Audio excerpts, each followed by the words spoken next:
지방분권 연방제 정부형 개헌의 필요성에 대해서 시작하겠습니다. 중앙집권제에서 연방제 정부형 개헌의 성공 사례들은 스위스와 벨기에가 대표적이라고 할 수 있겠습니다. 지금도 대한민국은 전 세계가 부러워하는 K-팝으로 대표되는 드라마틱하고 다이내믹한 예술 문화를 선도하는 문화 선진국이 되었습니다. 또 20세기 일본 제국의 식민 수탈을 포함하여 무려 936회에 걸쳐 강대국들의 침탈을 받아왔죠. 결국 무에서 유를 창조하여 세계의 선진 경제 대국을 일구었습니다. 이제 그 여세를 몰아 온 국민이 행복한 삶을 지속적으로 유지하기 위해 여러분의 경직된 사고를 바꿀 이야기를 하고자 합니다. 누구나 공감하듯 이제 남은 대한민국의 발전의 걸림돌은 남북의 분단과 동서의 갈등입니다. 모두가 조그만 나라에서 지역감정 때문에 문제라고들 걱정들을 합니다. 70%의 국토가 산악지역인 한국은 각 지역마다 그 지역의 오랜 문화와 역사가 숨쉬고 있는 땅입니다. 각 지역마다 자신의 지역 이익과 발전을 위해 노력하는 건 인지상정입니다. 그 자연스러움을 억압하는 것은 군사독재의 산물이고 적폐일 뿐입니다. 바로 이 점을 깊이 인식했던 김대중 대통령은 남북이 서로의 국가적 정체성을 유지한 채 느슨한 형태의 두 체제 1국가의 고려연방제를 제안했던 겁니다. 반공제일주의의 중앙집권적 독재정권에 쇠뇌되었던 국민들은 고려연방제의 훌륭한 뜻을 알지 못한 채 공산주의 사고로 치부해버린 사람들이 너무 많았습니다. 저는 이 고려연방제의 훌륭한 기본사고를 남북통일 방안에 이어 동서지역 갈등 해소에 적용해 보려고 합니다. 자신과 조상이 살아온 터전이 다르면 당연히 이해 관심과 문화와 생각이 다른 건 자연스러운 겁니다. 그걸 일컬어 지방색이라고 합니다. 각자의 독특한 지방색을 심화 발전시키는 것은 아주 중요하고 바람직한 겁니다. 지방색과 지방색이 만나면 갈등은 당연한 겁니다. 많은 분들이 코딱지만한 조그마한 나라에서 무슨 지방색이냐고 한탄합니다. 특히 그런 분들은 한번 곰곰이 생각해 보셨으면 합니다. 누구나가 잘 아는 스위스는 1848년 연방헌법에 따라 26개의 주, 칸톤을 직접 민주주의로 자신의 주의 정치 지도자들을 선택했습니다. 연방정부는 내각제로 상원인 스위스 연방의회와 하원인 스위스 국민회의가 7명의 연방평의회 회원을 선발하여 연방정부를 구성합니다.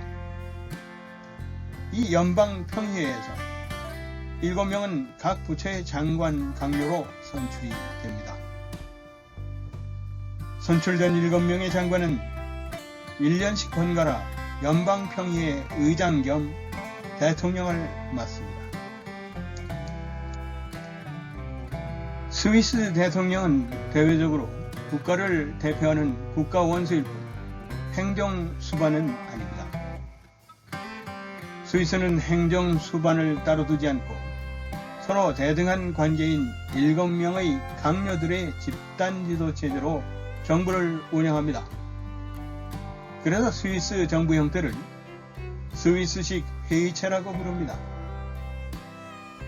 스위스 연방수상이 따로 있기는 하지만 행정부 수반이 아니라 연방평의회가 결정한 사항을 집행하는 사무기관일 뿐입니다. 이 연방 수상은 연방 평의회의 7명의 강요가 아니고 평의회에 참석은 하지만 투표권은 없습니다. 그럼 이번에는 벨기에 연방 왕국을 살펴보도록 하겠습니다.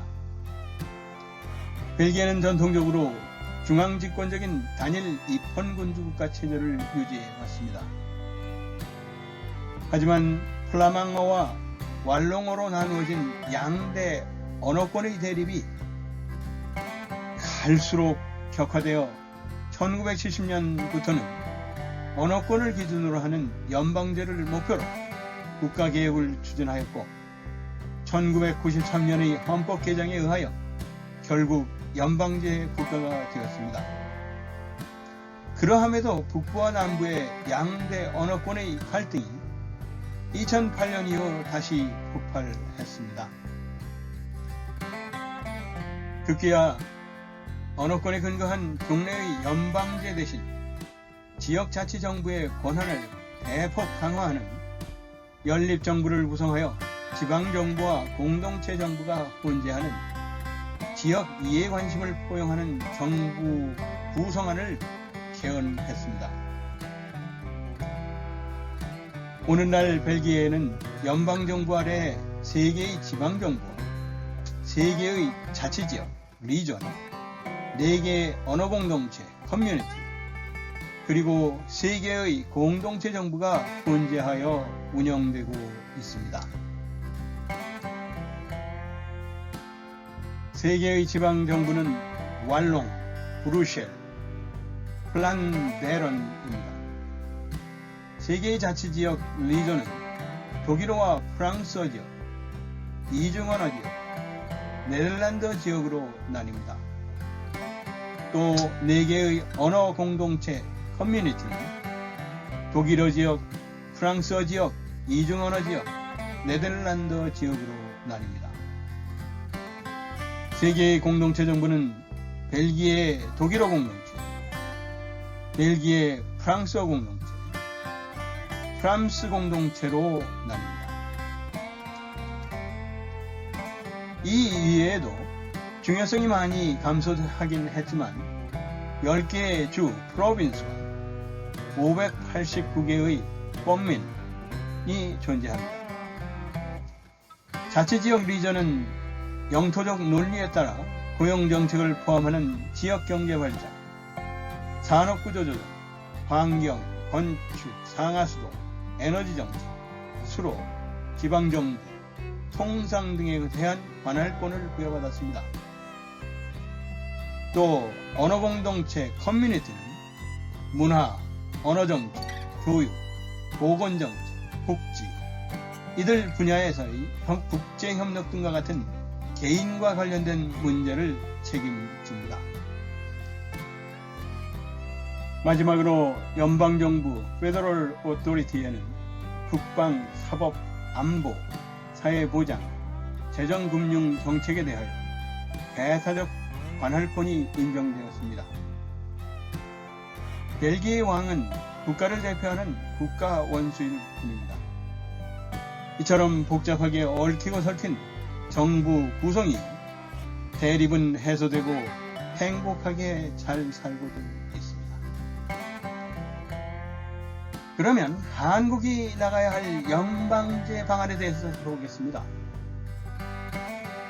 지역적 사투리가 존재하긴 하지만 단일 언어를 구사하고 기본적인 문화적 배경이 비슷한 대한민국은 아무래도 벨기에보다는 스위스 연방제가 이상형인 듯합니다. 많은 한국분들이 제왕적 대통령의 권한 욕심에 눈먼 자들이 대한민국을 망쳐왔다고 이야기를 합니다. 코딱지보다도 더 조그마한 나라 벨기에도 각 지방의 자치를 허용하는 연방제 개헌을 해서 그 지방색 간의 갈등을 극복했습니다. 한국도 영남 패권주의와 후남 열등의식을 종식하는 방법으로 벨기에가 걸어가는 스위스식의 지방분권형 연방제 개헌을 통해 해결해야 한다고 생각합니다. 스위스식의 확고한 연방국가를 만들면 영남과 호남의 갈등을 일거에 해결할 수 있습니다. 남북 일방의 흡수 통일이 아닌 남과 북을 존중하고 인정하는 고려 연방제 통일도 오래전부터 논의해온 한국에서 스위스식 연방제를 논의하지 못할 이유가 없습니다. 언어와 문화가 같은 한국도 동네마다 지역마다 고유한 풍속과 정서가 다 틀려 스위스같이 주, 칸톤의 연방제 형부형이 딱 맞다고 생각합니다. 이근한 예로 전라북도만 하여도 무주, 남원, 정읍, 군산 등 동네마다 사투리 억양이 조금씩 다 틀립니다. 또 경상도만 하여도 안동, 영주, 경상, 포항 사투리 억양들이 다 다릅니다. 한국도 여러 예전부터 지방자치단체장들을 중심으로 지방자치 강화형 개헌을 이야기하는 사람들이 있습니다. 스위스와 벨기에처럼 각 지역의 고유성을 존중하고 아껴서 독자적인 자율정부를 인정하는 것이 도리이고 아름다움입니다. 지방분권 연방제 정부형 개헌으로 고질적인 지역 감정을 일거에 해결해야 합니다. 혹시라도 생각해 보신 적이 없다면 다들 진지하게 생각해 보시길 바랍니다.